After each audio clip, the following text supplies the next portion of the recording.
ಶ್ರೀಗುರುಭ್ಯೋ ನಮಃ. ಹರಿ ಓಂ. ಶುದ್ಧಾನಂದೋರು ಸಂವಿದ್ಯುತಿಬಲಬಹುಲೌದಾರ್ಯವೀರ್ಯಾದಿದೇಹಂ ಚಿಂತಾಸಂತಾಪಲೇಪೋದ್ಭವಮೃತಿಮುಖರಾಶೇಷದೋಷಾತಿದೂರಂ ಸದ್ಭಿರ್ವೈರಾಗ್ಯಭಕ್ತಿಶ್ರುತಿಮತಿನಿಯತಧ್ಯಾನಜಜ್ಞಾನಯೋಗಾತ್ ಗಮ್ಯಂ ವಂದೇ ಮುಕುಂದಾಭಿಧಮಮಲಮಲಂ ಬ್ರಹ್ಮವೇದಾಂತವೇದ್ಯಂ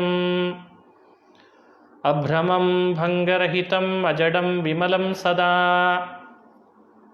ಆನಂದತೀರ್ಥಮತುಳಂ ಭಜೆ ತಾಪತ್ರಯಾಪಹಂ ಮೂಕೋಪಿ ಯತ್ಪ್ರಸಾದೇನ ಮುಕುಂದಶಯನಾಯತೆ ರಾಜರಾಜಾಯತೆ ರಿಕ್ತೋ ರಾಘವೇಂದ್ರಂ ತಮಾಶ್ರಯೇ ಆಪಾದಮೌಲಿಪರ್ಯಂತಂ ಗುರುಣಾಮಾಕೃತಿಂ ಸ್ಮರೇತ್ ತೇನ ವಿಘ್ನಾಃ ಪ್ರಣಶ್ಯಂತಿ ಸಿದ್ಧ್ಯಂತಿ ಚ ಮನೋರಥಾಃ. ಆಪದಾಮಪಹರ್ತಾರಂ ದಾತಾರಂ ಸರ್ವಸಂಪದಾಂ ಲೋಕಾಭಿರಾಮಂ ಶ್ರೀರಾಮಂ ಭೂಯೋ ಭೂಯೋ ನಮಾಮ್ಯಹಂ. ಬುದ್ಧಿರ್ಬಲಂ ಯಶೋಧೈರ್ಯಂ ನಿರ್ಭಯತ್ವಮರೋಗತಾ ಅಜಾಡ್ಯಂ ವಾಕ್ಪಟುತ್ವಂಚ ಹನುಮತ್ ಸ್ಮರಣಾತ್ ಭವೇತ್. ಶ್ರೀ ಹರಿವಾಯು ಗುರುಗಳ ಚರಣಾರವಿಂದಗಳಲ್ಲಿ ಭಕ್ತಿಪೂರ್ವಕ ಪ್ರಣಾಮಗಳನ್ನು ಅರ್ಪಿಸಿ ಶ್ರೀರಾಮಚಾರಿತ್ರ್ಯ ಮಂಜರಿಯಲ್ಲಿ ಸುಂದರಕಾಂಡದ ಕಥೆಯನ್ನು ಸಂಗ್ರಹ ಮಾಡಿ ಮಂತ್ರಾಲಯ ಪ್ರಭುಗಳು ವರ್ಣನೆ ಮಾಡಿದ್ದಾರೆ. ಬಹಳ ವಿಸ್ತಾರವಾದ ಸುಂದರಕಾಂಡದ ಕಥೆ. ಯಥಾಮತಿಯಾಗಿ ಅದನ್ನು ಅನುಸಂಧಾನ ಮಾಡ್ತಾ ಬರ್ತಿದ್ದೇವೆ. ನಿನ್ನೆ ದಿವಸ ಹನುಮಂತ ಆಕಾಶ ಮಾರ್ಗವಾಗಿ ಹಾರ್ತಾ ಇರುವಾಗ ಮೈನಾಕ ಅಂತ ಒಂದು ಪರ್ವತ ಹನುಮಂತನನ್ನು ಪ್ರಾರ್ಥನೆ ಮಾಡಿ ಆತಿಥ್ಯ ಸ್ವೀಕಾರ ಮಾಡು ಅಂತ ಹೇಳ್ತು. ಹನುಮಂತ ರಾಮನ ಕಾರ್ಯದಲ್ಲಿ ವಿಳಂಬ ಮಾಡಬಾರ್ದು, ಭಗವಂತನ ಕಾರ್ಯಕ್ಕೆ ಅಂತ ನಾವು ತೊಡಗಿದಾಗ ವಿಳಂಬ ಮಾಡಬಾರ್ದು ಅನ್ನೋ ಸಂದೇಶ ಕೊಡುವಂತೆ ಹನುಮಂತ ವಿಶ್ರಾಂತಿಯನ್ನು ಅಪೇಕ್ಷಿಸಲಿಲ್ಲ. ಹಾಗೂ ವಿಶ್ರಾಂತಿಯ ಅವಶ್ಯಕತೆ ಹನುಮಂತನಿಗೆ ಇರಲೂ ಇಲ್ಲ. ಯಾಕೆ ಅಂದರೆ ಅವನಿಗೆ ಶ್ರಮ ಅನ್ನೋದೇ ಇಲ್ಲ. ಶ್ರಮ ಉಳಿದು ದೇವತೆಗಳನ್ನೆಲ್ಲ ಪ್ರವೇಶ ಮಾಡ್ತದೆ, ಹನುಮಂತನನ್ನು ಎಂದೂ ಶ್ರಮ ಪ್ರವೇಶ ಮಾಡಲ್ಲ ಅಂತ ನಿನ್ನೆ ಆ ಕಥೆಯನ್ನು ನಾವು ಅನುಸಂಧಾನ ಮಾಡ್ತಾ ಬಂದ್ವಿ. ಇವತ್ತು ಮುಂದುವರೆದಂಥ ಕಥಾಭಾಗ ಆಂಜನೇಯ ಆ ಪರ್ವತವನ್ನು ಗಟ್ಟಿ ಆಲಿಂಗಿಸಿಕೊಂಡ. ಆಶ್ಲಿಷ್ಯ ಪರ್ವತವರಂ ಸದದರ್ಶ ಗಚ್ಚನ್ ದೇವೈಸ್ತು ನಾಗಜನನೀಂ ಪ್ರಹಿತಾಂ ವರೇಣ. ಪರ್ವತವರಂ ಆಶ್ಲಿಷ್ಯ ಅಂತಂತಾರೆ. ತಮ್ಮನ್ನು ಅತ್ಯಂತ ಅಭಿಮಾನದಿಂದ ಬರಮಾಡಿಕೊಳ್ತಿದ್ದ ಪರ್ವತಕ್ಕೆ, ಮೈನಾಕಕ್ಕೆ ಬೇಸರ ಆಗಬಾರ್ದು ಅಂತ ಗಟ್ಟಿ ಆಶ್ಲೇಷ್ಯ ಆಲಿಂಗನ ಮಾಡಿಕೊಂಡ. ಅಷ್ಟೇ ಸಂತೋಷ ಆಯ್ತಂತೆ. ಅಷ್ಟು ಸಂತೋಷ ಆಯ್ತಲ್ಲ ಅಂತ ಅವನಿಗೆ ಅನುಗ್ರಹಿಸಿ, ಅವನಿಗೆ ಆನಂದಪಡಿಸಿ ಮತ್ತೆ ಹಾರ್ತಾ ಇದ್ದಾನೆ ಆಕಾಶಕ್ಕೆ. ಹಾರುವಾಗ ಮತ್ತೊಂದು ವಿಘ್ನ ಉಂಟಾಯಿತು. ಇದು ಎರಡನೇ ವಿಘ್ನ ಅಂತ ನಾವು ತಿಳಿಬಹುದು.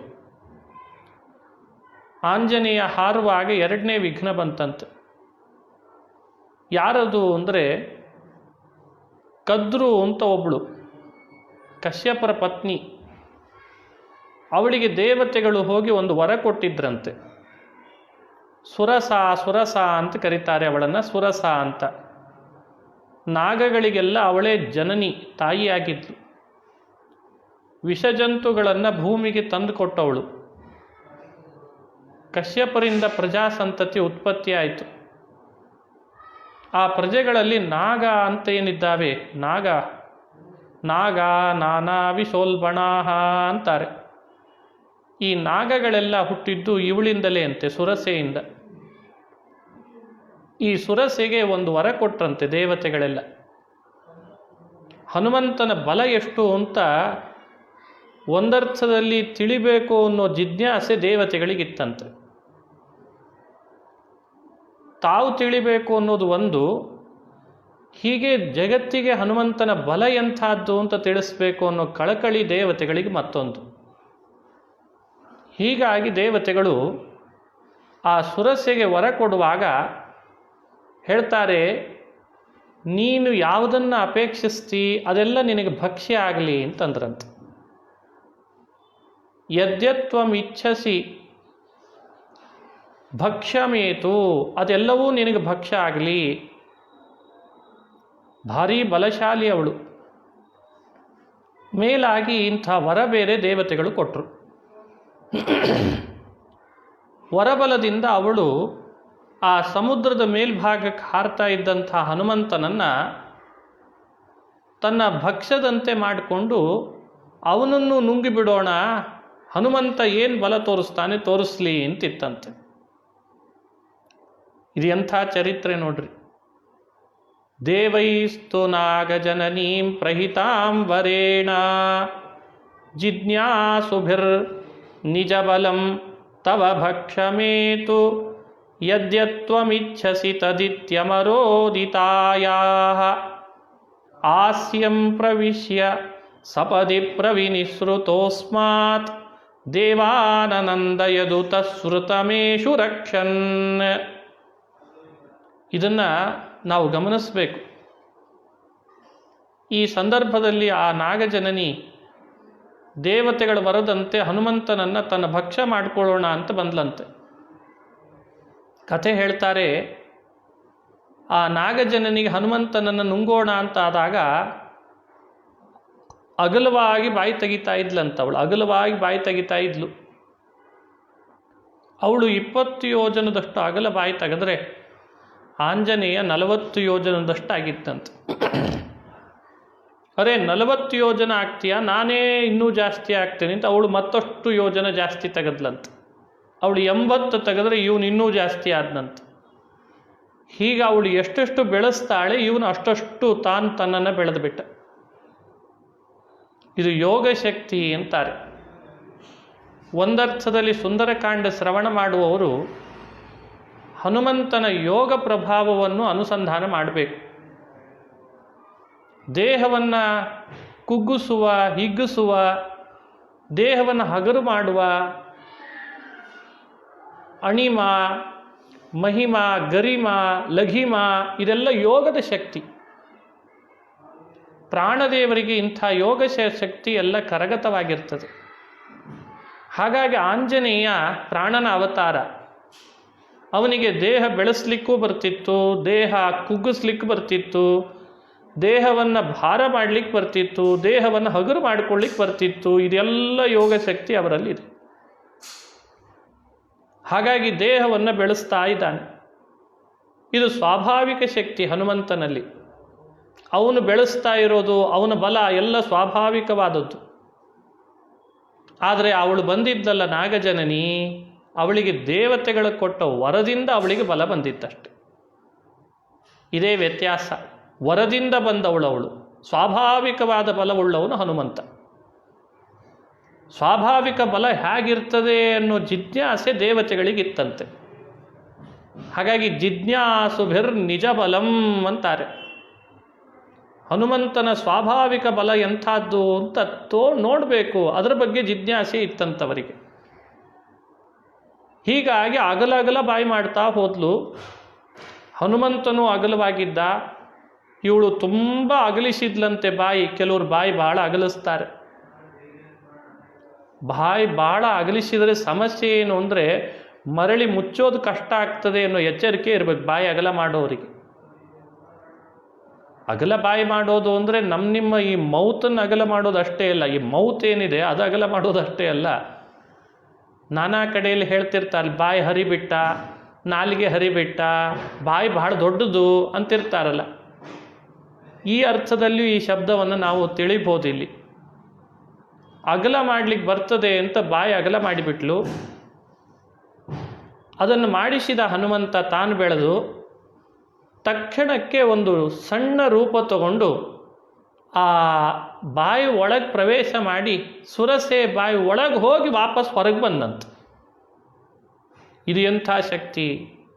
ಆಸ್ಯಂ ಪ್ರವಿಶ್ಯ ಸಪದಿ ಪ್ರವಿನಿಸೃತೋಸ್ಮಾತ್ ದೇವಾನಂದಯದುತ ಸ್ಮೃತಮೇಶು ರಕ್ಷನ್ ಅಂತಾರೆ. ಆಸ್ಯಂ ಪ್ರವಿಶ್ಯ ಸಪದಿ ಪ್ರವಿನಿಸೃತಃ, ಬಾಯಿ ಅಗಲ ಮಾಡಿದಾಗ ತಾನು ಅದರೊಳಗೆ ಪ್ರವೇಶನೂ ಮಾಡಿದ, ಮರಳಿ ಹೊರಗೂ ಬಂದುಬಿಟ್ಟ, ವಾಪಸ್ ಹೊರಗೆ ಬಂದ. ಹೊರಗೆ ಬಂದದ್ರಿಂದ, ಒಳಗೆ ಹೋಗಿ ಹೊರಗೆ ಬಂದದ್ರಿಂದ ಏನಾಯಿತು ಅಂದರೆ, ಆ ಸುರಸ್ಯೆಗೆ ದೇವತೆಗಳು ಕೊಟ್ಟಂಥ ವರ ಸತ್ಯ ಮಾಡಿದ್ದಂತೆ. ಶ್ರುತಮೇಶು ರಕ್ಷನ್ ಅಂತಾರೆ. ದೇವತೆಗಳು ಕೊಟ್ಟ ವರ ಸುಳ್ಳಾಗಬಾರ್ದು ಅಂತ. ಶ್ರುತಂ ಅಂದರೆ ಶೋಭನಂ ಋತಂ ಸತ್ಯಂ ವಚನಂ. ದೇವತೆಗಳು ಕೊಟ್ಟ ವರ ಸುಳ್ಳಾಯಿತು ಅಂದರೆ ಉಳಿದವರಿಗೆಲ್ಲ ಅಪನಂಬಿಕೆ ಬರಲಿಕ್ಕೆ ಶುರು ಆಗ್ತದೆ ದೇವತೆಗಳ ಮೇಲೆ. ವರ ಕೊಡ್ತಾರೆ, ಅವು ಸುಳ್ಳಾಗ್ತಾವೆ ಅಂತ. ಹಾಗೆ ದೇವತೆಗಳ ಬಗ್ಗೆ ಅವಿಶ್ವಾಸವನ್ನು ಯಾರೂ ತಿಳಿಬಾರ್ದು, ಭಾವಿಸಬಾರ್ದು. ಅವರು ಕೊಟ್ಟ ವರವೂ ಸತ್ಯ ಮಾಡಬೇಕು. ಅವ್ರ ವರ ಸತ್ಯ ಮಾಡಿದರೆ ಅವ್ರಿಗೆ ಖುಷಿನೂ ಆಗ್ತದೆ ದೇವತೆಗಳಿಗೆ. ಅಲ್ಲ, ಹನುಮಂತ ಎಂಥ ಅದ್ಭುತ, ನಮ್ಮಂಥವ್ರು ಕೊಟ್ಟ ವರನೂ ಸತ್ಯ ಮಾಡಿದ್ನಲ್ಲ ಅಂತ ಅವ್ರಿಗೆ ಆನಂದನೂ ಆಗ್ತದೆ. ಬಲ ತೋರಿಸಿದಂತೂ ಆಯಿತು, ವರ ಸತ್ಯ ಮಾಡಿದ್ರಿಂದ ಅವ್ರಿಗೆ ಖುಷಿನೂ ಆಯಿತು. ವರದಲ್ಲಿ ಹೇಳಿದ್ದೇನು, ನೀನು ಏನು ಇಚ್ಛೆ ಪಡ್ತಿ ಅದು ಭಕ್ಷ್ಯ ಆಗ್ತದೆ ಅಂತ. ಬಾಯಿ ಒಳಗೆ ಹೋಗಿ ಹೊರಗೆ ಬಂದಲ್ಲ, ಒಳಗೆ ಹೋಗಿ ಹೊರಗೆ ಬಂದರೆ ಬಾಯಿ ಒಳಗೆ ಅದು ಭಕ್ಷ್ಯನೇ ಅಲ್ಲ, ತಿಂದಂತಾಯ್ತಲ್ಲ. ಅದು ಜೀರ್ಣನೇ ಆಗಬೇಕು, ಒಳಗೆ ಹೋಗಬೇಕು ಅಂತೇನು ವರ ಇರಲಿಲ್ಲ. ನೀನು ಇಚ್ಛೆ ಪಡೋದು ಭಕ್ಷ್ಯ ಆಗ್ತದೆ ಅಂತಂದಿದ್ರಂತೆ. ಹೀಗೆ ಆಸ್ಯಂ ಪ್ರವಿಶ್ಯ ಸಪದಿ ಪ್ರವಿನಿಸೃತೋಸ್ಮಾತ್ ಅನ್ನೋ ಮಾತಿನಿಂದ ಹೀಗೆ ಚಿಂತನೆ ಮಾಡಬೇಕು. ಎಷ್ಟು ನೋಡಿ, ಒಂದು ಚರಿತ್ರೆ ಹನುಮಂತ ಮಾಡಿದ್ದು ಎಷ್ಟೆಲ್ಲ ಸಂದೇಶಗಳನ್ನು ನೀಡ್ತದೆ, ನಾವಿಲ್ಲಿ ಅನುಸಂಧಾನ ಮಾಡಲಿಕ್ಕೆ ಬರ್ತದೆ. ಒಂದೆಡೆ ಸುರಸೆ, ಅವಳು ದೇವತೆಗಳಿಗೆಲ್ಲ ಅವಳೊಂದು ರೀತಿ ಚಿಕ್ಕಮ್ಮ. ಅವಳು ನಾಗಜನನಿ, ಅವಳು ಕೆಟ್ಟವಳಲ್ಲ, ಅವಳು ಲೋಕಕ್ಕೆ ಅಹಿತ ಉಂಟು ಮಾಡುವವಳಲ್ಲ. ಅವಳು ದೇವಭಕ್ತಳೆ, ಕಶ್ಯಪರ ಪತ್ನಿ. ಅವಳನ್ನು ಕೊಲ್ಲಬೇಕು ಅಂತ ಹನುಮಂತನಿಗೆ ಇರಲಿಲ್ಲ. ಆದರೆ ಹನುಮಂತನನ್ನು ಜಗತ್ತಿಗೆ ಎಂಥ ಬಲಶಾಲಿ ಅಂತ ತೋರಿಸೋ ಕಾರ್ಯದಲ್ಲಿ ಅವಳು ಬಂದಿದ್ಲಂತೆ. ಅವನ ಬಲ ವ್ಯಕ್ತ ಆಗಲಿಕ್ಕೆ ತಾನೂ ಕೂಡ ಬಂದು ಒಂದರ್ಥದಲ್ಲಿ ವರ ಪಡ್ಕೊಂಡು ಬಾಯಿ ತೆಗೆದು ಒಳಗೆ ಹೋಗಿ ಹೊರಗೆ ಬಂದದ್ದು ಕಥೆ ತೋರಿಸ್ಲಿಕ್ಕೆ ಅವಳು ಅನುವು ಮಾಡಿದ್ಲಂತೆ. ಇದರಿಂದ ಪ್ರಸಿದ್ಧಿ ಸುರಸೆಗೂ ಬಂತು, ಎಂಥ ಒಳ್ಳೆ ಕೆಲಸ ಮಾಡಿದ್ಲಲ್ಲ ಅಂತ. ಬಲವನ್ನು ಸತ್ಯ ಮಾಡಬೇಕಿತ್ತು, ಬಲ ತೋರಿಸ್ಬೇಕಿತ್ತು, ಅದನ್ನು ಹನುಮಂತ ತೋರಿಸಿದ, ನನ್ನ ಬಲ ಎಂಥದ್ದು ಅಂತ. ಅಣಿಮ ಗರಿಮ ಎರಡೂ ತನ್ನ ಯೋಗ ಬಲವನ್ನು ತೋರಿಸಿಬಿಟ್ಟ. ಇದರಿಂದ ಬಲ ತೋರಿಸಿದ, ಯೋಗದ ಬಲ ತೋರಿಸಿದ. ಈ ಜಿಜ್ಞಾಸೆ ಮಾಡ್ತಾ ಇದ್ದಂಥ ದೇವತೆಗಳಿಗೆ ಬಲ ತೋರಿಸಿದ್ರಿಂದಲೂ ಆನಂದ ಆಯಿತು.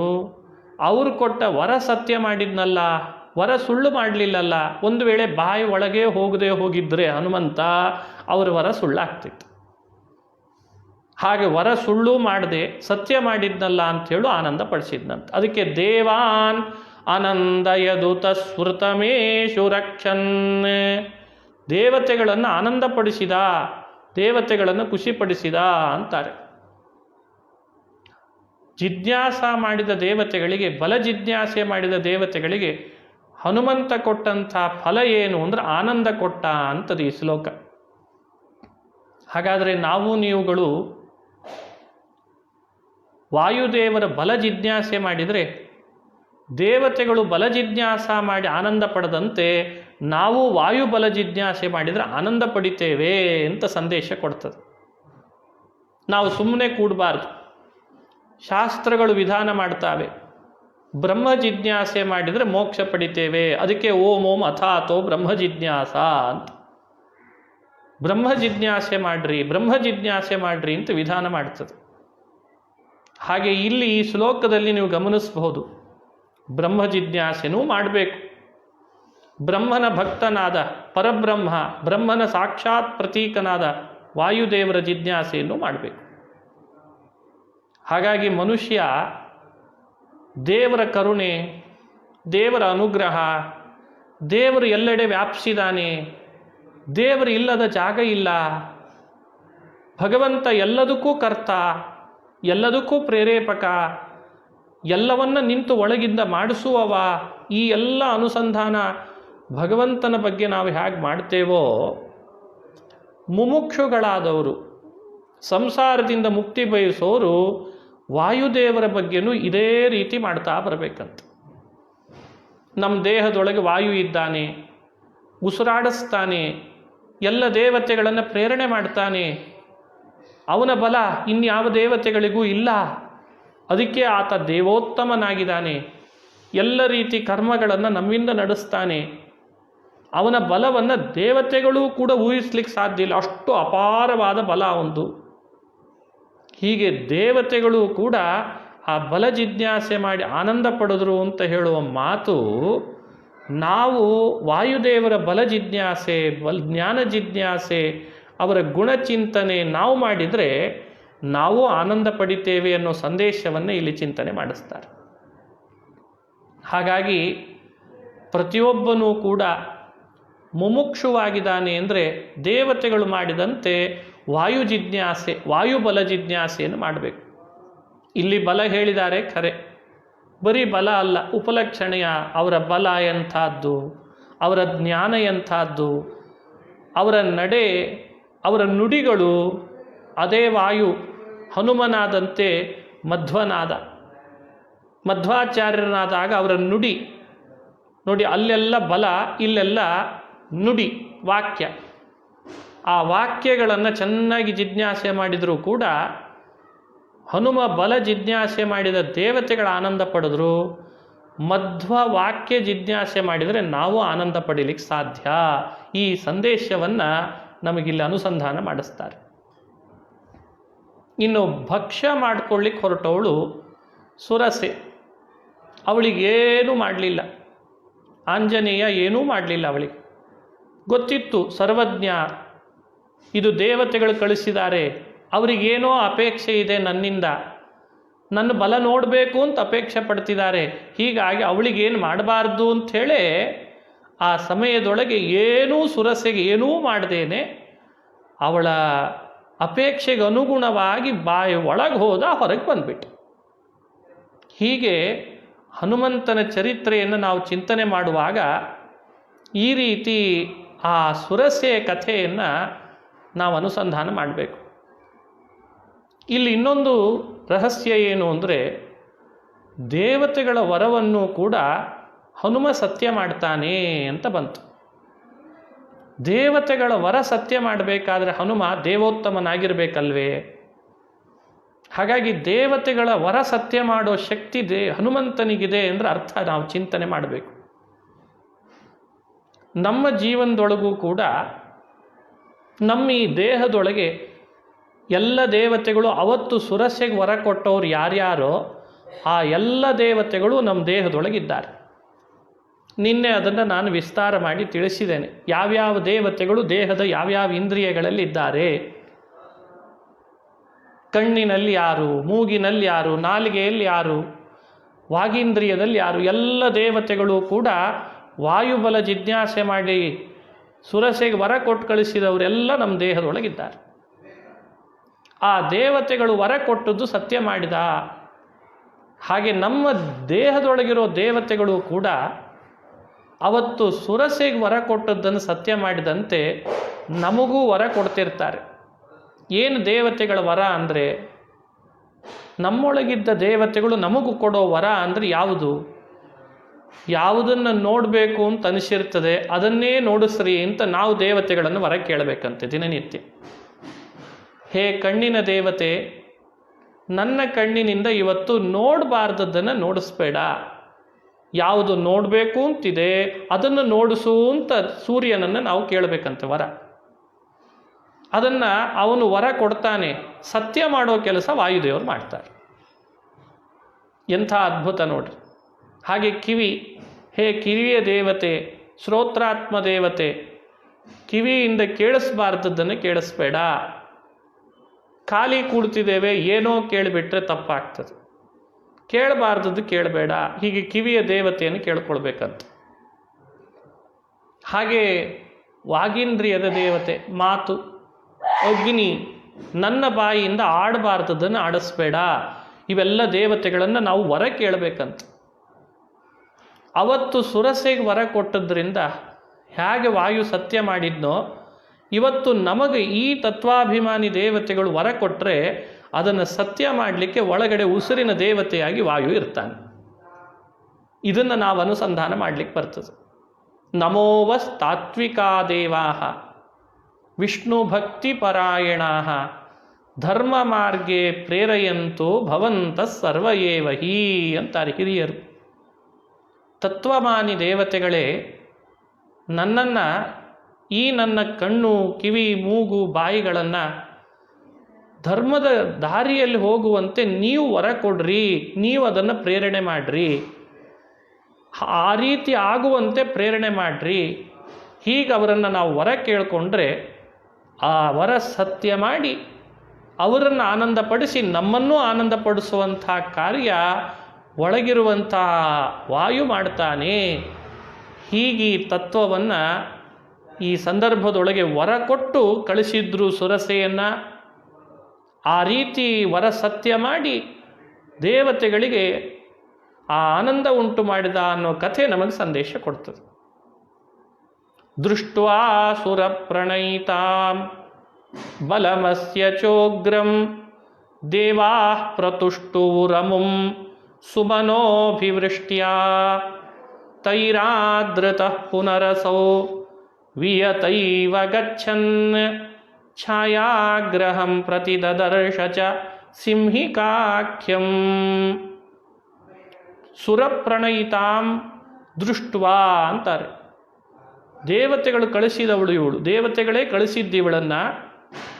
ಇವಳನ್ನು ಹನುಮಂತ ಆ ರೀತಿ ಏನೂ ಮಾಡದಂತೆ ಬಾಯಿ ಒಳಗೆ ಹೋಗಿ ಹೊರಗೆ ಬಂದಲ್ಲ ಅಂತ ದೇವತೆಗಳು ಸಂತುಷ್ಟರಾಗಿ ಹನುಮಂತನ ಮೇಲೆ ದೇವಲೋಕದಿಂದ ಪುಷ್ಪವೃಷ್ಟಿ ಸುರಿಸಿದ್ರಂತೆ. ಪ್ರತುಷ್ಟುವು ಅಮುಂ ಸುಮನೋಭಿವೃಷ್ಟ್ಯ. ದೇವತೆಗಳು ಹನುಮಂತನ ಮೇಲೆ ಬಹಳ ಪುಷ್ಪವೃಷ್ಟಿ ಮಾಡ್ತಾರೆ. ಪುಷ್ಪವೃಷ್ಟಿ ಮಾಡಬೇಕಾದ್ರೆ ದೇವತೆಗಳೆಲ್ಲ ಆನಂದ ಆಗಿರಬೇಕಲ್ವಾ. ಯಾರು ಯಾರ ಮೇಲೂ ಸುಮ್ಮನೆ ಪುಷ್ಪವೃಷ್ಟಿ ಮಾಡಲ್ಲ. ಯಾರು ಯಾರನ್ನು ಸುಮ್ಮನೆ ಹೊಗಳಲ್ಲ, ಸ್ತೋತ್ರ ಮಾಡಲ್ಲ.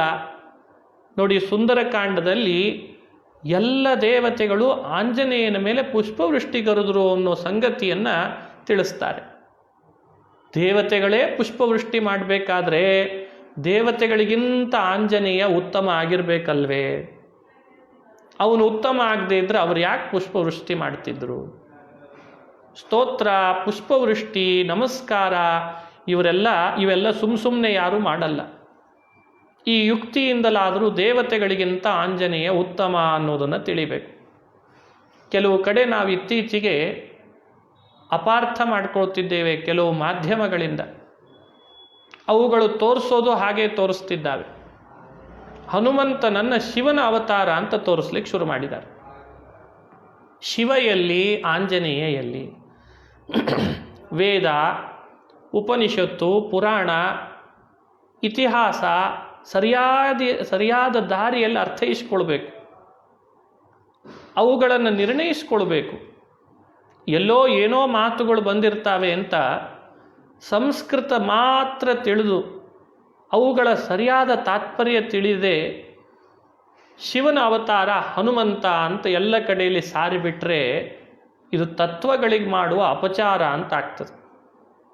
ತಾವೊಬ್ಬರು ಅಪಾರ್ಥ ಮಾಡಿಕೊಂಡದ್ದಲ್ಲದೆ ಮಾಧ್ಯಮದ ಮೂಲಕ ಹೀಗೆ ಅಸತ್ಯವನ್ನು ಎಲ್ಲರಿಗೂ ಬಿಂಬಿಸೋದಿದೆಯಲ್ಲ, ಇದು ಬಹಳ ದೊಡ್ಡ ಅಪಚಾರ ಅಂತ ಆಗ್ತದೆ. ಮನುಷ್ಯನಿಗೆ ಸತ್ಯ ತಿಳಿಸುವ ಪ್ರಯತ್ನ ಮಾಡಬೇಕು. ತಾವು ತಿಳಿದೇ ಹೋದರೆ ತಿಳಿದವರನ್ನು ಸರಿಯಾದ ರೀತಿಯಲ್ಲಿ ಅವರನ್ನು ಸಂಪರ್ಕಿಸಿ ಏನಿದರ ಅಭಿಪ್ರಾಯ ಅಂತ ತಿಳಿದು ಜಗತ್ತಿಗೆ ತಿಳಿಸ್ಬೇಕು. ಇತ್ತೀಚೆಗೆ ಹಾಗೆ ನಡೀತಾ ಇದೆ. ಶಿವನ ಅಂಶನೇ ಹನುಮಂತ ಅಂತ ಯಾವ ಅಭಿಪ್ರಾಯ ಇಟ್ಟುಕೊಂಡು ಏನು ಉದ್ದೇಶಗಳನ್ನು ಇಟ್ಟುಕೊಂಡು ಹೀಗೆಲ್ಲ ಅಪಾರ್ಥ ಮಾಡ್ಕೊಳ್ತಿದ್ದಾರೋ ಆಶ್ಚರ್ಯ ಆಗ್ತದೆ. ಹನುಮಂತನಿಗೂ ಶಿವನಿಗೂ ಯಾವ ಥರದ ಸಂಬಂಧ ಇಲ್ಲ. ಹನುಮಂತನೇ ಬೇರೆ, ಶಿವನೇ ಬೇರೆ. ಯಾವ ಒಂದಂಶದಲ್ಲಿಯೂ ಕೂಡ ಶಿವನ ಅಂಶನಾಗಿ ಹನುಮಂತ ಬರಲಿಕ್ಕೆ ಸಾಧ್ಯ ಇಲ್ಲ. ಆಂಜನೇಯನನ್ನು ವೇದಗಳು ಸಾರ್ತಾವೆ, ಅವನ ಮಹಿಮೆಯನ್ನು ವೇದಗಳು ಸಾರ್ತಾವೆ. ಅಲ್ಲಿ ಎಲ್ಲೂ ಕೂಡ ಶಿವನ ಅವತಾರ ಅಂತ ಬಂದಿಲ್ಲ. ಇವೆಲ್ಲ ಅಪಾರ್ಥ ಮಾಡಿಕೊಳ್ಬಾರ್ದು.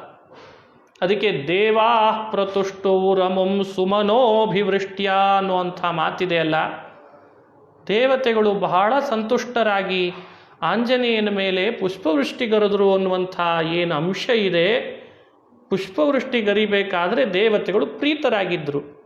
ದೇವತೆಗಳನ್ನು ಪ್ರೀತಿಪಡಿಸಿದಾನೆ ಆಂಜನೇಯ ಅಂದರೆ ಆ ರೀತಿ ಪುಷ್ಪವೃಷ್ಟಿ ಮಾಡಬೇಕಾದ್ರೆ ಆಂಜನೇಯ ದೇವತೆಗಳಿಗಿಂತ ಉತ್ತಮನೇ ಆಗಿರಬೇಕಲ್ವೇ? ನಿಮಗೆ ಆಶ್ಚರ್ಯ ಆಗ್ತದೆ. ಉಪನಿಷತ್ತು, ಪುರಾಣ, ಇತಿಹಾಸಗಳನ್ನು ಕುಲಂಕುಷ ಅಧ್ಯಯನ ಮಾಡಿದರೆ ಹೌದು, ನಮಗೆ ಯಾವ ದೇವತಾ ಲೋಕ ಕಣ್ಣಿಗಂತೂ ಕಾಣಲ್ಲ ನಿಜ. ಆದರೆ ವೇದ ಉಪನಿಷತ್ತುಗಳಿಗಿಂತ ಮಾರ್ಗ ಬೇರೆ ಇಲ್ಲ ದೇವಲೋಕವನ್ನು ನಾವು ತಿಳಿಲಿಕ್ಕೆ. ಹಾಗಾಗಿ ದೇವಲೋಕದ ಸತ್ಯವನ್ನು ತಿಳಿಸ್ಲಿಕ್ಕಿರುವ ಬಹುದೊಡ್ಡ ಮಾಧ್ಯಮ ಅಂದರೆ ವೇದ ಉಪನಿಷತ್ತು, ಪುರಾಣಗಳು. ಅವುಗಳಲ್ಲಿ ಎಲ್ಲೂ ಕೂಡ ಶಿವ ಹನುಮಂತನಾಗ್ತಾನೆ ಅಂತ ಆ ರೀತಿ ಮಾತುಗಳು ಬರಲ್ಲ. ಬಂದಿದ್ದಾವೆ ಅಂತ ಹಠ ಮಾಡಿ ಎಲ್ಲಾದರೂ ಹೇಳ್ತಾರಲ್ಲ, ಅವುಗಳನ್ನು ಹೇಗೆ ಅರ್ಥೈಸ್ಕೊಳ್ಬೇಕು ಅಂತ ಸ್ವಲ್ಪ ವಿಮರ್ಶೆ ಮಾಡಿ ನೋಡಬೇಕು. ಇದು ಪ್ರಮಾಣ ವೇದಗಳಿಗೆ ವಿರುದ್ಧವಾಗಿ ನಾವು ನುಡಿಬಾರದು. ಹಾಗಾಗಿ ಇದನ್ನು ಒತ್ತಿ ನಾನು ನಿಮಗೆ ತಿಳಿಸೋ ಪ್ರಯತ್ನ ಪಟ್ಟೆ. ದೇವತೆಗಳಲ್ಲಿ, ದೇವತಾ ಲೋಕಗಳಲ್ಲಿ ಆಂಜನೇಯನು ಕೂಡ ಹನುಮಂತನಿಗೆ ಭಕ್ತನಾಗಿದ್ದಾನೆ ಅಂತ ಹೇಳ್ತದೆ.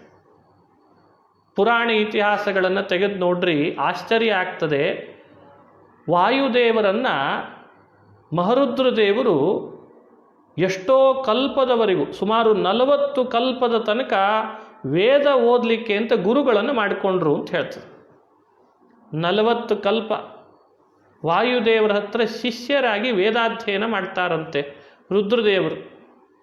ಹೀಗಾಗಿ ರುದ್ರದೇವರ ಭಕ್ತರು, ರುದ್ರದೇವರ ಅನುಯಾಯಿಗಳು ಯಾರೂ ಕೂಡ ಅಪಾರ್ಥ ಮಾಡಿಕೊಳ್ಬಾರ್ದು ರುದ್ರದೇವರನ್ನು ಕೆಳಗಿಳಿಸಿದರು ಅಂತ.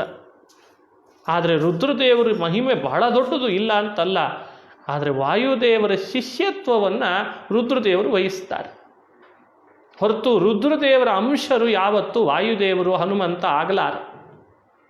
ಇದನ್ನು ನಾವು ಸ್ಪಷ್ಟಪಡಿಸ್ಕೊಳ್ಬೇಕು.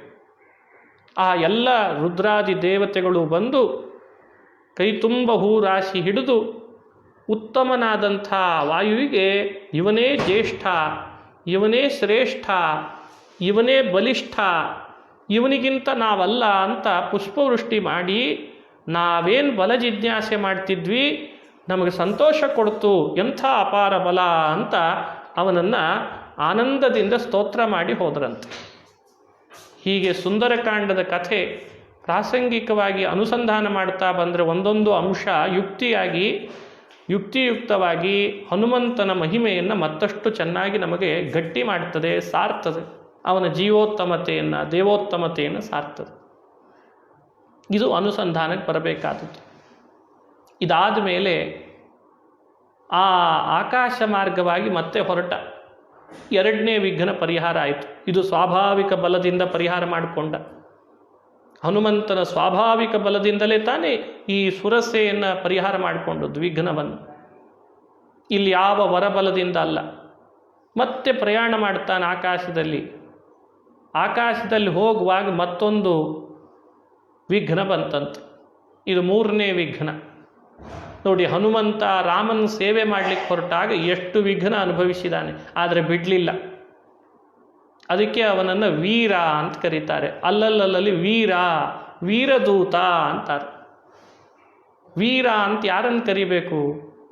ಯಾವ ಕಾರ್ಯವನ್ನು ಮಾಡಲಿಕ್ಕೆ ಅಂತ ಪ್ರಾರಂಭಿಸಿರ್ತಾನೆ, ಮುಗಿಯೋವರೆಗೂ ಅದನ್ನು ಆತ ಎಷ್ಟೇ ವಿಘ್ನ ಬಂದರೂ ಬಿಡಲ್ಲ, ಮುಗಿಸಿಯೇ ಬಿಡ್ತಾನೆ. ಅವನನ್ನು ಮಾತ್ರ ವೀರ ಅಂತ ಕರಿಬೇಕು. ಆರಬ್ಧ ಅಂತಗಾಮಿ ಅಂತಾರೆ ಹಿರಿಯರು ವೀರ ಅನ್ನೋ ಶಬ್ದಕ್ಕೆ ವಿವರಣೆ ಕೊಡುವಾಗ.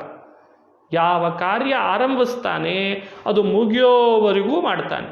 ಏನು ಬೇಕಾದ ವಿಘ್ನ ಬರಲಿ, ಸ್ವಲ್ಪ ವಿಘ್ನ ಬಂದಿರ್ತದೆ, ಇನ್ನೂ ಬರಲೋ ಬೇಡವೋ ಅಂತ ಅಷ್ಟರಲ್ಲೇ ಆ ಕೆಲಸ ಪ್ರಾರಂಭ ಮಾಡಿ ಬಿಟ್ಬಿಡ್ತಾನೆ. ಅವನಿಗೆ ವೀರ ಅಂತ ಕರಿಬಾರ್ದು. ವೀರ ಅಂತಂದರೆ ಇವನಿಗೆ ಕರಿಬೇಕು ವೀರ. ಹೊರಟಾಗಿದೆ, ಆಕಾಶದಲ್ಲಿ ಹಾರೆ ಆಗಿದೆ, ಮೈನಾಕ ಬಂದ ಬರಲಿ ಇಂದ, ಈಗ ಸುರಸೆ ಬಂದ್ಲು ಬರಲಿ, ನಾನು ಎದುರಿಸ್ತೇನೆ ಅಂತಿರ್ಬೇಕಂತ. ಹಾಗೆ ನಮ್ಮ ಬದುಕಿನೊಳಗೂ ಕೂಡ ಈ ಆಂಜನೇಯನ ಕಥೆ ನಮಗಿಂಥ ಒಂದು ಸಂದೇಶ ಕೊಡ್ತದೆ. ಜೀವನದಲ್ಲಿ ಬಂದಾಗಿದೆ ನಾವು ನೀವು, ಈಗ ನಾವು ಹಿಂದೆ ಹೆಜ್ಜೆ ಇಡ್ತೇವೆ ಅಂದರೆ ಸಾಧ್ಯ ಇಲ್ಲ. ಹನುಮಂತ ಹಿಂದೆ ಹೆಜ್ಜೆ ಇಡಲೇ ಇಲ್ಲ, ಯಾವಾಗಲೂ ಮುಂದೆ ಹೆಜ್ಜೆ ಇಟ್ಟ. ಹನುಮನ ಭಕ್ತರಾಗಿ ನಾವು ಹಿಂದೆ ಹೆಜ್ಜೆ ಇಡೋದನ್ನು ಕಲಿಬಾರ್ದು. ಈಗ ಇಟ್ಟಾಗಿದೆ ಅಂದರೆ ಮುಂದೆ ಹೋಗುವುದನ್ನು ಕಲಿಬೇಕು. ವಿಘ್ನ ಬರ್ತದೆ ಬರಲಿ ಎನ್ನಬೇಕು. ಹನುಮಂತನ ಅನುಗ್ರಹ, ಅವನ ಸ್ಮರಣೆ ಮಾಡ್ತೇನೆ, ಎಂಥ ವಿಘ್ನ ಬಂದರೂ ಅವನಿಂದ ನಾನು ಪರಿಹಾರ ಮಾಡಿಕೊಳ್ತೇನೆ ಎನ್ನಬೇಕು. ಇದು ಆಂಜನೇಯ ಲೋಕಕ್ಕೆ ತೋರಿಸ್ತಾ ಇರುವ ಸಂದೇಶಗಳು. ಬರ್ಬೋದಾಗಿತ್ತು, ಮೈನಾಕ ಬಂತಲ್ಲ ನಾನು ಬೇಡಪ್ಪ ಇನ್ನೆಲ್ಲಿ ಹೋಗಲ್ಲ ಹಾರಲ್ಲ ಅಂತ ಹಿಂದೆ ಬರ್ಬೋದಾಗಿತ್ತು. ಸುರಸೆ ಬಂದ್ಲು, ಯಾಕೆ ಬೇಕಪ್ಪ ಸುರಸೆ ಸಹವಾಸ, ಬೇಡವೇ ಬೇಡ ಅಂತ ಹಿಂದೆ ಬರ್ಬೋದಾಗಿತ್ತು, ಹಿಂದೆ ಸರಿಲಿಲ್ಲ. ಈಗ ಇನ್ನೊಂದು ಬಂತು, ಛಾಯಾಗ್ರಹ ಅಂತ ಉಲ್ಲೇಖ ಮಾಡ್ತಾರೆ. ಈಗಲೂ ಹಿಂದೆ ಬರ್ಬೋದಾಗಿತ್ತು, ಹಿಂದೆ ಬರಲಿಲ್ಲ. ಮುಂದೆ ಹೋಗೋನು ಹಿಂದೆ ಬರಲ್ಲ ಅಂತ ಅನಂತ ಹನುಮಂತ. ಹಾಗಾಗಿ ಸುಂದರಕಾಂಡದ ಕಥೆ ನಮಗೆ ನಮ್ಮ ಬದುಕಿನೊಳಗೂ ಕೂಡ ಒಂದೊಳ್ಳೆಯ ಉತ್ಸಾಹವನ್ನು ಕೊಡಲಿಕ್ಕಿರುವ ಕಥೆ ಅದು. ಈಗೇನೋ ರೋಗ ಬಂದಿದೆ, ಇಷ್ಟು ದಿನ ಚೆನ್ನಾಗಿದ್ವಿ, ಈ ದೊಡ್ಡ ರೋಗ ಬಂತು, ಹೇಗೆ ಸಾಗಿಸೋದೋ ಏನಪ್ಪ ಜೀವನ, ಈ ಸಮುದ್ರ ಜೀವನದ ಸಮುದ್ರ ಹೇಗೆ ದಾಟೋದೋ ಏನೋ ಅಂತ ಕೆಲವರಿಗೆ ಅನ್ನಿಸ್ತಿರ್ತದೆ. ಹಿಂದೆ ಸರಿಯೋ ಹಾಗಿಲ್ಲ, ಮುಂದೆನೇ ಹೋಗಬೇಕು. ಸಿಂಹಿಕೆ ಬಂದರೂ ಆಂಜನೇಯ ಹಿಂದೆ ಸರಿತೇನೆ ಅನ್ನಲಿಲ್ಲ, ಮುಂದೆನೇ ಹೋಗ್ತೇನೆ ಅಂತಂದಂತೆ. ಇದು ರಾಮಾಯಣದಲ್ಲಿ ಸುಂದರಕಾಂಡ ಪ್ರತಿಯೊಬ್ಬನಿಗೆ ಆ ಉತ್ಸಾಹವನ್ನು, ಪ್ರತಿಯೊಬ್ಬನಿಗೂ ಕೂಡ ಪ್ರವೃತ್ತಿ ಮಾಡಲಿಕ್ಕೆ ಬೇಕಾದ ಶಕ್ತಿ, ಬಲ, ಚೈತನ್ಯವನ್ನು ತುಂಬಲಿಕ್ಕಿರೋದು ರಾಮಾಯಣ. ಕೆಲವರು ರಾಮಾಯಣದ ಕಥೆಯನ್ನು ಬರೀ ರಾಮ ಇವನನ್ನು ಕೊಂದ, ಅವನನ್ನು ಕೊಂದ, ಅವನು ಕೊಂದ, ಇವನು ಕೊಂದ ಅಂತ ಕೊಲ್ಲೋದ್ರಲ್ಲೇ ಮುಗಿಸ್ಬಿಡ್ತಾರೆ. ರಾಮನನ್ನು ಒಬ್ಬ ಪರಾಕ್ರಮಿಯಾಗಿದ್ದ, ರಾಮನನ್ನು ದೂರಾಲೋಚನೆ ಮಾಡುವಂಥ ವ್ಯಕ್ತಿಯಾಗಿದ್ದ, ರಾಮ ಬಹಳ ಬಹಳ ಪ್ಲ್ಯಾನ್ ಮಾಡ್ತಿದ್ದ ಕೆಲಸದಲ್ಲಿ ಕೈ ಹಾಕುವಾಗ, ರಾಮ ಬಹಳ ಚಾಣಾಕ್ಷ ಇದ್ದ, ಈ ಗುಣಗಳನ್ನು ಇವತ್ತು ಹೇಳಲ್ಲ. ರಾಮ ಬಹಳ ಉತ್ಸಾಹಿಯಾಗಿದ್ದ, ರಾಮ ಯಾವುದನ್ನೇ ಮಾಡಲಿಕ್ಕೆ ಹೊರಟರೂ ಕೂಡ ಹಿಂದೇಟಾಗ್ತಿರಲಿಲ್ಲ, ರಾಮ ಮಾಡೇ ತೀರ್ತಿದ್ದ. ಈ ಕಥೆಗಳನ್ನು ರಾಮನಿಂದ ನಾವು ತಿಳಿಬೇಕು.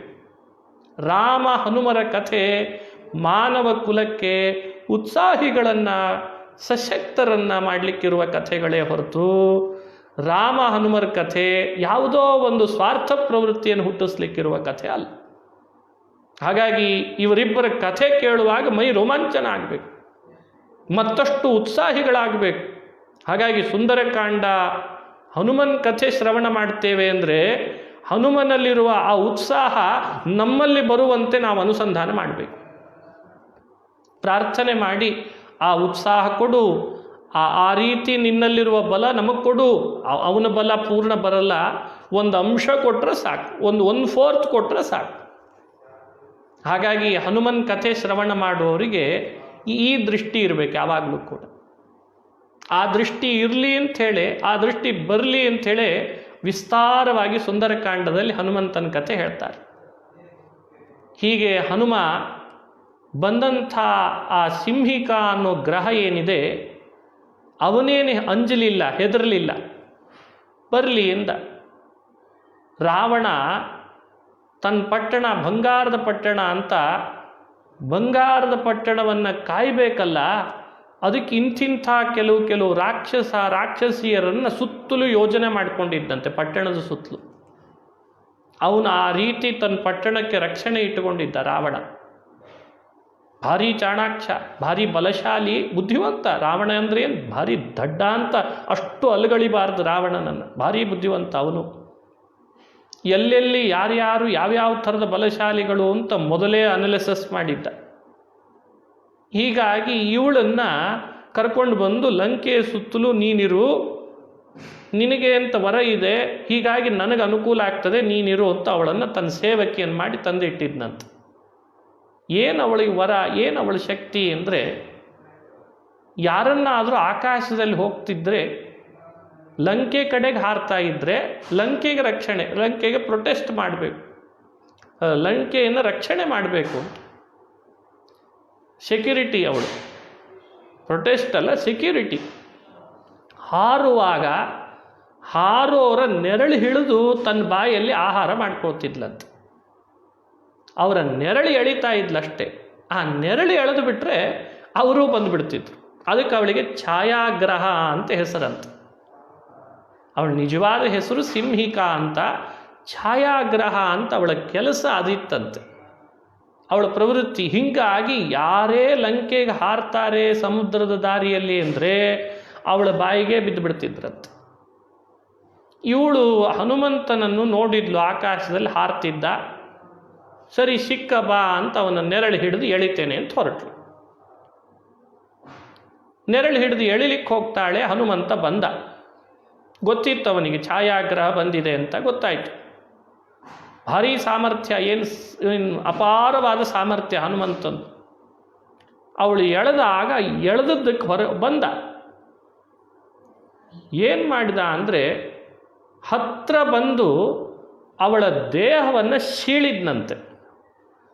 ಲಂಕಾವನಾಯ ಸಕಲಸ್ಯ ಚ ನಿಗ್ರಹೇ ಸ್ಯಾಹ ಸಾಮರ್ಥ್ಯಮಪ್ರತಿಹತಂ ಪ್ರದದೌ ವಿಧಾತ ಛಾಯಾಮವಾಕ್ಷಿಪದಸೌ ಪವನಾತ್ಮಜಸ್ಯ ಸೋಸ್ಯಾ ಶರೀರಮನುವಿಶ್ಯ ಬಿಭೇದ ಚಾಶು. ಹನುಮಂತನನ್ನು ಎಳೆದು ತಾನು ಒಳಗೆ ಹಾಕ್ಕೊಂಡ್ಲು ಹನುಮಂತನನ್ನು. ಹನುಮಂತ ಅವಳ ಶರೀರದ ಒಳಗೆ ಹೋಗಿ ಅವಳನ್ನು ಸೀಳಿ ಹೊರಗೆ ಬಂದಂತೆ. ಅವಳ ಶರೀರ ಇಬ್ಬಾಗ ಆಗುವಂತೆ ಸೀಳಿಬಿಟ್ಟ. ಅವಳು ಸತ್ತು ಹೋಗ್ತಾಳೆ. ಹೀಗೆ ಛಾಯಾಗ್ರಹವನ್ನು ಲಂಕೆಗೆ ರಕ್ಷಣೆಗೆ ಅಂತ ನಿಲ್ಲಿಸಿದಂಥ ರಾವಣ ಭಾರೀ ಉಪಾಯ ಮಾಡಿ ನಿಲ್ಲಿಸಿದ್ದ. ಆ ಉಪಾಯ ಮಾಡಿ ನಿಲ್ಲಿಸಿದರೆ ಏನು, ಬ್ರಹ್ಮವರದಿಂದ ಅವಧ್ಯರಾದರೆ ಏನು, ಹನುಮಂತನ ಸಾಮರ್ಥ್ಯದ ಮುಂದೆ ಸಿಂಹಿಕೆಯ ಸಾಮರ್ಥ್ಯ ಏನೂ ನಡೀಲಿಲ್ಲ. ಅವಳ ದೇಹ ಸೀಳ್ದ, ಭಾರೀ ಬಲ ತೋರಿಸಿ ಹೊರಗೆ ಬಂದ್ಬಿಟ್ನಂತೆ. ನಿಸ್ಸೀಮಮಾತ್ಮ ಬಲಮಿತ್ಯನುದರ್ಶಯಾನೋ ಹತ್ವೈವ ತಾಮಪಿ ವಿಧಾತೃವರಾಭಿಗುಪ್ತಾಂ. ಎಂಥ ವಿಚಿತ್ರವಾದ ಕಥೆ ನೋಡ್ರಿ ಇದು. ಹಿಂದೆ ಕಥೆ ಹೇಳುವಾಗ ದೇವತೆಗಳು ವರ ಕೊಟ್ಟು ಕಳಿಸಿದ್ರು ಆ ಜನನಿಯನ್ನು. ನಾಗಜನನಿಗೆ ದೇವತೆಗಳು ಕೊಟ್ಟು ವರ ಅಲ್ಲ ಅಂತ ಸತ್ಯ ಮಾಡಲಿಕ್ಕೆ ತಾನೇ ಅವಳ ಬಾಯಿ ಒಳಗೆ ಹೋಗಿ ಹೊರಗೆ ಬಂದು ಆ ಸತ್ಯ ಮಾಡಿದ. ಈಗೊಂದು ಕಥೆ ಹೇಳಿದರು. ಬ್ರಹ್ಮದೇವರು ವರ ಕೊಟ್ಟಿದ್ರಂತೆ ಸಿಂಹಿಕೆಗೆ. ಅವಳ ದೇಹದೊಳಗೆ ಪ್ರವೇಶಿಸಿ ಸಿಂಹಿಕೆಯ ದೇಹವನ್ನು ಸೀಳಿ ಅವಳನ್ನೇ ಕೊಂದು ಹೊರಗೆ ಬಂದಂತೆ. ಅಲ್ಲ, ಇವಳು ಬ್ರಹ್ಮದೇವರ ವರ. ಉಳಿದ ದೇವತೆಗಳಿಗಿಂತ ಬ್ರಹ್ಮದೇವರು ಶ್ರೇಷ್ಠ ಅಲ್ವೇ, ಸೃಷ್ಟಿಕರ್ತ. ಅವಳು ವರ ಕೊಟ್ಟಿದ್ರೂ ಕೂಡ ಇವಳನ್ನು ಸೀಳಿಬಿಟ್ರಂತೆ. ಹಾಗಾದರೆ ಬ್ರಹ್ಮದೇವರ ವರ ಏನಾಗಬೇಕು? ಬ್ರಹ್ಮದೇವರ ವರ ಕೊಟ್ಟಿದ್ರು ಅಂತ ನೀವೇ ಹೇಳ್ತೀರಿ. ದೇವತೆಗಳ ವರವನ್ನು ಸತ್ಯ ಮಾಡಿದ, ಬ್ರಹ್ಮದೇವರ ವರವನ್ನು ಸುಳ್ಳು ಮಾಡಿದ ಅಂತ ಆಯ್ತಲ್ಲ. ಅಲ್ಲ, ಮುಂದೆ ಇಲ್ಲೇ ಸುಂದರಕಾಂಡದಲ್ಲೇ ಬರ್ತದೆ. ಬ್ರಹ್ಮದೇವರ ವರವನ್ನು ಸತ್ಯ ಮಾಡ್ತೇನೆ, ಬ್ರಹ್ಮನ ಮಾತು ನನಗೆ ಗೌರವಕ್ಕೆ ಅರ್ಹ ಅಂತ ತೋರಿಸ್ತೇನೆ ಅಂತ ಬರ್ತಾರೆ. ಸಮಾನನೀಯ ಏವಮೇ ಅಂತ ಅದನ್ನು ಹೇಳ್ತಾರೆ. ಆದರೆ ಇಲ್ಲಿ ಮಾತ್ರ ವಿಧಾತೃವರಾಭಿಗುಪ್ತಾಂ ಅಪಿ ಹತ್ವಾ ಅಂತಂದ್ಬಿಡ್ತಾರೆ. ಬ್ರಹ್ಮವರದಿಂದ ಅವಧ್ಯಳಾದರೂ ಅವಳನ್ನು ಸೀಳಿದ. ಹಾಗಾದರೆ ಬ್ರಹ್ಮವರ ಏನಾಯಿತು? ದೇವತೆಗಳು ವರ ಕೊಟ್ಟ ಸುರಸೆಗೆ ಮಾತ್ರ ಅವಳ ವರ ಸತ್ಯ ಮಾಡಿದ ಹನುಮಂತ ಅಂತಾರೆ. ಅಂದರೆ ಒಂದು ಕಡೆ ಸತ್ಯ ಮಾಡೋದು ಬ್ರಹ್ಮದೇವರು ಕೊಟ್ಟ ವರವನ್ನು ಸುಳ್ಳು ಮಾಡಿದಂತಾಯ್ತೇನೋ. ಹೀಗ್ಯಾಕೆ ಈ ಕಥೆಗಳು ಮೇಲ್ನೋಟಕ್ಕೆ ಗೊತ್ತಾಗಲ್ಲ. ಇವೆಲ್ಲ ನಾವು ಅನುಸಂಧಾನ ಮಾಡಬೇಕು. ಬ್ರಹ್ಮವರ ಸುಳ್ಳು ಮಾಡಿದ ಅಂತ ತಿಳಿಬಾರ್ದು. ಬ್ರಹ್ಮ ವರ ಕೊಡುವಾಗಲೇ ಹಾಗೆ ಕೊಟ್ಟಿದ್ದಂತೆ. ಅವನ ಮನಸ್ಸಿನಲ್ಲಿ ಹಾಗೇ ಇತ್ತು. ಬ್ರಹ್ಮ ಅಂತನೋನೇನಿದ್ದಾನೆ, ವಾಯು ಹಾಗೂ ಬ್ರಹ್ಮ ಅಂತ ದೇವತಾ ಲೋಕದೊಳಗೆ ಇವರಿಬ್ಬರು ಸಮಾನ ಕಕ್ಷೆಯಲ್ಲಿ ಬರ್ತಾರಂತೆ. ಇವರಿಗಿಂತ ಕೆಳಗಿನವರು ಅಂದರೆ ಮಹರುದ್ರ, ಗರುಡ, ಶೇಷ, ರುದ್ರ. ಅವರಿಗಿಂತ ಕೆಳಗಡೆಯಲ್ಲಿ ಇಂದ್ರ, ಇವರೆಲ್ಲ ದೇವತೆಗಳಿದ್ದಾರಂತೆ. ಇದೊಂದು ದೇವಲೋಕದ ವ್ಯವಸ್ಥೆ. ಇದನ್ನು ಅರಿತಿರ್ಬೇಕು ನಾವು. ಬಂದ ಆಂಜನೇಯನ ಕಥೆಯನ್ನು ಒಂದು ಕೋತಿಯ ಕಥೆ ಅಂತ ಸರಳವಾಗಿ ಚಿಂತಿಸಬಾರ್ದು. ಇದು ದೇವಲೋಕದ ರಹಸ್ಯಗಳಿವೆಲ್ಲ. ಹಾಗಾಗಿ ಬ್ರಹ್ಮ ಹಾಗೂ ವಾಯು ಸಮಕಕ್ಷೆಯಲ್ಲಿ ಬರ್ತಾರೆ. ಇಬ್ಬರು ಸಮಾನ ಕಕ್ಷೆಯಲ್ಲಿದ್ದವರಲ್ಲಿ ಬ್ರಹ್ಮ ವರ ಕೊಟ್ಟರೆ ಹನುಮ ಅವನ ಕಕ್ಷೆಯಲ್ಲೇ ಬರೋನಾದ್ದರಿಂದ ಅದನ್ನು ಮುರಿತಾನೆ ಅಂದರೆ ಅದು ಬ್ರಹ್ಮನಿಗೆ ಸಮ್ಮತನೇ ಇರ್ತದಂತೆ. ನಾನು ಕೊಟ್ಟ ವರವನ್ನು ನನ್ನ ಕಕ್ಷೆಗೆ ಸಮಾನನಾದವನೇ ಮುರಿದ್ರೆ ಅದು ಬ್ರಹ್ಮದೇವರ ವರ ಸುಳ್ಳು ಅಂತ ಭಾವಿಸಬಾರ್ದಂತೆ. ಇದನ್ನು ನಾವು ಚಿಂತಿಸಬೇಕು. ಹೀಗಾಗಿ ಬ್ರಹ್ಮವರ ಸುಳ್ಳಾಯಿತು ಅಂತ ಭಾವಿಸಬಾರ್ದು. ಬ್ರಹ್ಮವರ ಅವಧ್ಯತ್ವ ಇತ್ತು, ಆದರೆ ಆತನೇ ಅವನ ಕಕ್ಷೆಯಲ್ಲಿ ಬರುವ ಹನುಮನೇ ಅದನ್ನು ವ್ಯವಸ್ಥೆ ಮಾಡಿದ್ನಂತೆ.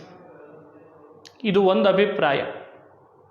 ದೇವತೆಗಳ ವರನೂ ಕೂಡ ಮುರಿಬೋದಿತ್ತಲ್ಲ, ಅವರಿಗೆ ಆನಂದ ಪಡಿಸ್ಬೇಕು. ಮುರಿಬೋದಿತ್ತು, ಮುರಿಯುವ ಶಕ್ತಿ ಹನುಮಂತನಿಗಿತ್ತು, ಮುರಿತಾನೆ. ಆದರೂ ಕೂಡ ದೇವತೆಗಳಿಗೆ ಪ್ರೀತಿಯಾಗಲಿ ಅಂತ ಆ ರೀತಿ ಆವರ್ತನೆ ಮಾಡಿದ್ನಂತೆ. ಹೀಗೆ ಬ್ರಹ್ಮದೇವರ ವರ, ದೇವತೆಗಳ ವರ. ಇನ್ನೂ ಒಂದು ವಿಶೇಷ ಹೇಳ್ತಾರೆ. ದೇವತೆಗಳು ವರ ಕೊಟ್ಟದ್ದು ನಾಗಜನನಿಗೆ. ನಾಗಜನನಿ ಅಂದರೆ ಅವಳು ಒಳ್ಳೆಯವಳೆ, ಅವಳು ದೈವ ಭಕ್ತಳು. ದೈವ ಭಕ್ತಳ ವಿಷಯದಲ್ಲಿ ದೇವತೆಗಳು ವರ ಕೊಟ್ರಂತೆ. ಅದನ್ನು ವಾಯುದೇವರು ಸತ್ಯ ಮಾಡ್ತಾರಂತೆ. ಬ್ರಹ್ಮದೇವರು ವರ ಕೊಟ್ಟದ್ದು ದೇವಭಕ್ತಳಿಗಲ್ಲ, ಒಬ್ಳು ಅಸುರರಿಗೆ ವರ ಕೊಟ್ಟಿದ್ರಂತೆ. ಅಸುರರಿಗೆ ವರ ಕೊಟ್ಟದ್ದು ದೇವಭಕ್ತಳು ಅಲ್ಲದವಳು, ದೇವಭಕ್ತಳು ಅಲ್ಲ ಅವಳು, ಅವಳಿಗೆ ಕೊಟ್ಟಿದ್ರು. ಹಾಗಾಗಿ ಅದನ್ನು ಮೀರ್ತಾರಂತೆ. ಇದನ್ನು ಭಗವಂತನೂ ಮಾಡ್ತಾನೆ. ಭಗವಂತ ಬ್ರಹ್ಮ ಯಾವುದೇ ವರ ಕೊಡುವಾಗಲೂ ಯಾರಿಗೆ ಕೊಟ್ಟಿರ್ತಾನೆ ಅಂತ ನೋಡ್ತಾನಂತೆ. ಯಾರಿಗೆ ಕೊಟ್ಟಿರ್ತಾನೆ, ದೇವಭಕ್ತನಿಗೆ ಕೊಟ್ಟನೋ ದೇವಭಕ್ತನ ಅಲ್ಲದವನಿಗೆ ಕೊಟ್ಟನೋ ಅಂತ ನೋಡ್ತಾನಂತೆ ಭಗವಂತ. ದೇವಭಕ್ತನಿಗೇನಾದರೂ ಬ್ರಹ್ಮ ವರ ಕೊಟ್ಟಿದ್ರೆ ಅದು ಎಂಥದ್ದೇ ವರ ಕೊಡಲಿ, ಭಕ್ತನಿಗೆ ಕೊಟ್ಟಿದ್ದಾನೆ ಅಂದರೆ ಸತ್ಯನೇ ಮಾಡ್ತಾನಂತೆ ಭಕ್ತನ ವಿಷಯದಲ್ಲಿ. ಅಭಕ್ತನಿಗೆ ಕೊಟ್ಟಿದ್ರೆ, ಭಕ್ತನ ಅಲ್ಲದವನಿಗೆ ಕೊಟ್ಟಿದ್ರೆ ಆ ಭಕ್ತನಲ್ಲ ಅನ್ನೋ ಕಾರಣಕ್ಕೆ ಆ ವರವನ್ನು ಕೂಡ ಸುಳ್ಳು ಮಾಡ್ತಾನಂತೆ. ಅದನ್ನು ಸತ್ಯ ಮಾಡ್ತಾನೆ, ಬಹಳ ಕ್ವಚಿತ್ ಅದನ್ನು ಸುಳ್ಳು ಮಾಡಿಬಿಡ್ತಾನೆ. ಹೀಗೆ ವರ ಶಾಪಗಳನ್ನು ಬಹಳ ಚೆನ್ನಾಗಿ ಅನುಸಂಧಾನ ಮಾಡಿಸ್ತಾರೆ ನಮಗೆ. ಈ ನಿಟ್ಟಿನಲ್ಲಿ ಕೊಟ್ಟಂಥ ವರ ಏನಿತ್ತೋ ಆ ಸಿಂಹಿಕೆಗೆ, ಅವಳು ವರದಿಂದ ಅವಧ್ಯಳಾದರೂ ತಾನೇ ಬ್ರಹ್ಮ ಪದವಿಗೆ ಬರೋನು ಇದು ಜಗತ್ತಿಗೆ ತೋರಿಸುವಂತೆ ಬ್ರಹ್ಮವರ ಕೊಟ್ಟಿದ್ರು ನಾನು ಅದನ್ನು ಮೀರಬಲ್ಲೆ, ನಾನೇ ಮುಂದೆ ಬ್ರಹ್ಮ ಪದವಿಗೆ ಬರುವವ, ಇದನ್ನು ಸಜ್ಜನರಿಗೂ ತಿಳಿಸ್ಬೇಕಾಗಿದೆ. ಹಾಗಾಗಿ ನಾವು ಹನುಮನ್ ಕಥೆ ಕೇಳುವಾಗ ಈ ಚಿಂತನೆನೂ ಮಾಡಬೇಕು. ಮುಂದೆ ಈ ಹನುಮನೇ ಬ್ರಹ್ಮ ಪದವಿಗೆ ಬರುವವ, ಆದ್ದರಿಂದ ಬ್ರಹ್ಮವರ ಕೊಟ್ಟರೂ ಕೂಡ ಅದನ್ನು ಆತ ಅವಧ್ಯಳಾಗಿದ್ದಾಳೆ ಅಂತ ಆದರೂ ಅವಳನ್ನು ಕೊಲ್ಲಬಲ್ಲ. ಈ ಅನುಸಂಧಾನ ಬರಬೇಕು ಅಂಥೇಳಿ ಇಲ್ಲಿ ಈ ಕಥೆ ಹೇಳ್ತಾರೆ. ಬ್ರಹ್ಮಾಣಂ ಭಾವಿನಂ ತ್ವಾ ಜ್ವಲತಿ ನಿಜ ಪದೇ ವೈದಿಕಾದ್ಯಾಹಿ ವಿದ್ಯಾ. ಬ್ರಹ್ಮಾಣಂ ಭಾವಿನಂ ತ್ವಾ ಜ್ವಲತಿ ನಿಜ ಪದೇ. ಭಾವಿನಂ ಬ್ರಹ್ಮಾಣಂ ಅಂತಾರೆ. ಅದಕ್ಕೇನೆ ಮುಂದೆ ಬ್ರಹ್ಮ ಪದವಿಗೆ ಬರುವವ. ಇದನ್ನು ಹನುಮ ಬ್ರಹ್ಮ ವರ ಕೊಟ್ಟದ್ದನ್ನು ನೋಡಿಯೂ ಯಾವಾಗ ಸಿಂಹಿಕೆಯನ್ನು ಕೊಂದನೋ ಇದರಿಂದಲೇ ಜಗತ್ತಿಗೆಲ್ಲ ಸಜ್ಜನರಿಗೆ ಬೋಧನೆ ಮಾಡಿಬಿಟ್ನಂತೆ. ನಾನು ಬ್ರಹ್ಮವರ ಕೊಟ್ಟವಳನ್ನು ಸೀಳ್ತೇನೆ, ಇದರಿಂದಲೇ ತಿಳ್ಕೊಳ್ರಿ ನಾನು ಮುಂದೆ ಬ್ರಹ್ಮ ಪದವಿಗೆ ಬರಲಿಕ್ಕಿದ್ದೇನೆ ಅಂತ ತೋರಿಸಿದ್ದಂತೆ. ಹೀಗೆ ಹನುಮಂತನ ಚರಿತ್ರೆಯನ್ನು ಚಿಂತನೆ ಮಾಡಬೇಕು. ಸುಮ್ಮನೆ ಬರೀ ಹನುಮ ಅಂದರೆ ಭಾರಿ ಬೆಳೆದ, ಹಾರಿದ, ಲಂಕೆಗೆ ಹೋದ, ಬಾಲಕ್ಕೆ ಬೆಂಕಿ ಹಚ್ಚಿದ್ರು, ಲಂಕೆ ಸುಟ್ಟು ಬಂದ. ಇಷ್ಟೇ ಹನುಮನ ಚರಿತ್ರೆಯನ್ನು ಕೇಳಬಾರ್ದು. ಅದು ಎಲ್ರಿಗೂ ಗೊತ್ತೇ ಇರ್ತದೆ. ಇಷ್ಟೇ ಕಥೆ ಮಾಡಬೇಕು ಅಂತ ಹೊರಟಿಲ್ಲ. ಎಲ್ಲ ಮುಮುಕ್ಷುಗಳಾದ ಸಜ್ಜನರಿಗೆ ನಿಜವಾದ ಹನುಮಂತನ ವ್ಯಕ್ತಿತ್ವ ಏನು ಅಂತ ಅವರು ಉಪಾಸನೆ ಮಾಡಲಿ, ಅವನ ಬಲ ಜಿಜ್ಞಾಸೆ ಮಾಡೋರಿಗೆ ತಿಳಿಲಿ ಅಂತ ಅದಕ್ಕೆ ಜಿಜ್ಞಾಸುಭಿಹಿ ಅಂತಂದ್ರು. ಸುಂದರಕಾಂಡದ ಶ್ರವಣ ಮಾಡೋದು ಅಂದರೆ ವಾಯುಬಲದ ಜಿಜ್ಞಾಸೆ ಅಂತ ಅರ್ಥ. ವಾಯುಬಲ ಜಿಜ್ಞಾಸೆ ಮಾಡಿ ದೇವತೆಗಳ ಆನಂದ ಪಡಿತಾರೆ, ನಾವು ವಾಯುಬಲ ಜಿಜ್ಞಾಸೆ ಮಾಡಿ ಆನಂದ ಪಡೀಲಿ ಅಂತನ್ನೋದೇ ಸುಂದರಕಾಂಡದ ಉದ್ದೇಶ ಆಗಿತ್ತಂತೆ. ಹೀಗೆ ಸಿಂಹಿಕೆಯನ್ನು ಸೀಳಿ, ಛಾಯಾಗ್ರಹವನ್ನು ಸೀಳಿ ಮತ್ತೆ ಪುನಃ ಆಕಾಶಕ್ಕೆ ಹಾರ್ತಾನಂತೆ. ಈ ಕಥೆಯನ್ನು ರಾಮಾಯಣ ನಮಗೆ ಅನುಸಂಧಾನ ಮಾಡಿಸ್ತದೆ. ಇದು ನಮಗೆ ಕೊಡುವ ಸಂದೇಶ ಮತ್ತೊಂದೇನು ಅಂದರೆ, ಅವತ್ತು ಛಾಯಾಗ್ರಹ ಯಾರು ಸಿಕ್ಕರೂ ಅವರ ನೆರಳು ಎಳೆದು ಎಲ್ಲರನ್ನು ಕೊಂದಾಕ್ತಿತ್ತಂತೆ. ಹನುಮಂತನನ್ನು ಮಾತ್ರ ಅವಳಿಗೆ ಎಳಿಲಿಕ್ಕೆ ಬಂತು, ಕೊಲ್ಲಿಕ್ಕೆ ಆಗಲಿಲ್ಲ. ಹನುಮಂತನೇ ಅವಳನ್ನು ಕೊಂದುಬಿಟ್ಟ. ಇವತ್ತು ಛಾಯಾಗ್ರಹಗಳು ಬಹಳ. ಛಾಯಾಗ್ರಹ ಅಂದರೆ ನೆರಳನ್ನು ಎಳಿತಿದ್ದವಳು ಛಾಯಾಗ್ರಹ ಅವಳಾದರೆ ಇವತ್ತು ಎಷ್ಟು ಜನ ಛಾಯಾಗ್ರಾಹಕರಿದ್ದಾರೆ, ಬಹಳ ಜನ ಛಾಯಾಗ್ರಾಹಕರಿದ್ದಾರೆ. ನೆರಳನ್ನು ತೋರಿಸಿ ನಮ್ಮನ್ನು ತಪ್ಪುದಾರಿಗೆ ಎಳಿತಾ ಇದ್ದಾರೆ. ಎಷ್ಟೋ ಕಡೆಯಲ್ಲಿ ಬರೀ ನಾವು ನೋಡೋದು ನೆರಳು. ಇವತ್ತು ಆ ನೆರಳು ನೋಡಿ ನೋಡಿಯೇ ನಮ್ಮ ಮನಸ್ಸಿನಲ್ಲಿ ಬರಬಾರ್ದ ಭಾವನೆಗಳನ್ನು ಹುಟ್ಟಿಸ್ತದೆ. ಎಷ್ಟು ಅಶ್ಲೀಲ ದೃಶ್ಯಗಳು, ಎಷ್ಟು ಬೇಕಾಬಿಟ್ಟಿ ವಿಚಾರಗಳು, ಇವನ್ನೆಲ್ಲ ನಾವು ನೋಡಿ ಛಾಯಾಗ್ರಹಗಳೇ ಇವೆಲ್ಲ. ಇಂಥ ಛಾಯಾಗ್ರಹಗಳು ಕೂಡ ಮನುಷ್ಯನ ಮೇಲೆ ಪರಿಣಾಮ ಆಗ್ತದೆ, ಮನುಷ್ಯನನ್ನು ತಪ್ಪುದಾರಿಗೆ ಎಳೀತದೆ. ನಾವು ಅದನ್ನು ಎದುರಿಸ್ಲಿಕ್ಕೆ ಸಾಧ್ಯ ಆಗಲ್ಲ, ನಮ್ಮ ಶಕ್ತಿ ಕಡಿಮೆ. ಹಾಗಾಗಿ ಹನುಮಂತನ ಶಕ್ತಿ ಅಪಾರ. ಅವತ್ತು ಛಾಯಾಗ್ರಹ ಹನುಮಂತನನ್ನು ಎಳಿಲಿಕ್ಕೆ ಹೋಗಿ ತಾನೇ ಸಂಹೃತ ಆಯಿತು ಹನುಮಂತನಿಂದ. ಇವತ್ತು ಛಾಯಾಗ್ರಹದ ಬಾಧೆಗೆ ನಾವು ತುತ್ತಾಗ್ತಿದ್ದೇವೆ. ಅದರ ವಿಘ್ನದ ರೂಪದಲ್ಲಿ ಬರ್ತಿದೆ.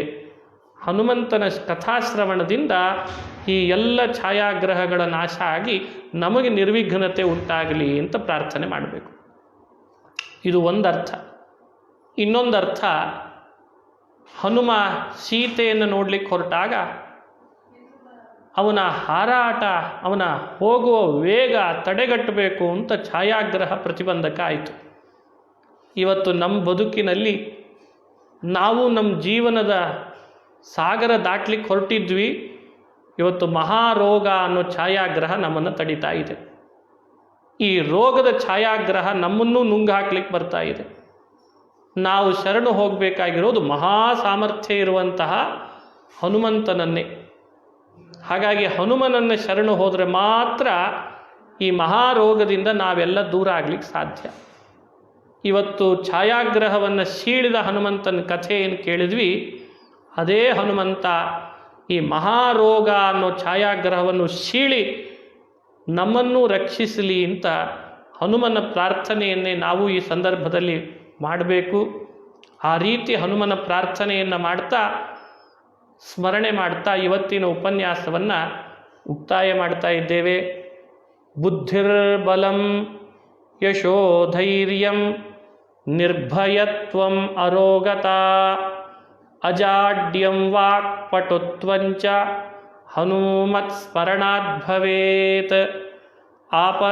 ಆಪದಾಮಪಹರ್ತಾರಂ